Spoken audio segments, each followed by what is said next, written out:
বাগেরহাটের ফকিরহাটে নলদা মবক ইউনিয়ন পরিষদে টিসিবির পণ্য বিতরণে ব্যাপক অনিয়মের অভিযোগ উঠেছে। ক্ষোভে ফুঁসে উঠেছে এলাকার সাধারণ জনগণ।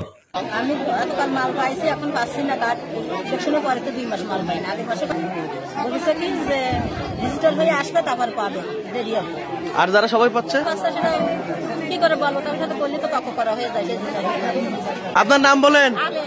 তারপরে 7 নম্বর ওয়ার্ড। আমায় মাল নিতে আসলি আমার মাল দেবে না, কিরম দমন সৈদার আর মেম্বার তার কাছে কি আমার মাল দেবেন দিবা না? কোন মেম্বার? জানি মেম্বার। কত নম্বর ওয়ার্ডের মেম্বার? 7 নম্বর। আচ্ছা বলুন। তারপরে জিজ্ঞেস করলি, তারপরে মেলা কোটি তারপরে সেই মালটা দিছে। দিলি পরে আইসি, পরের মাসে আসলে আমার মাল দেবে না। কেন? তুমি মাল পাবে না, তোমার নাম নেই। দিলি তারপরে করছে কি ব্যাপার? হ্যাঁ, ছোট সৈদার কাই কি তোমাকে আমি আসছি কইছে কি আপনি মাল পান, আপনার সোয়ালটা কোটিপতি, আপনি মাল এখানে আইসেন কেন?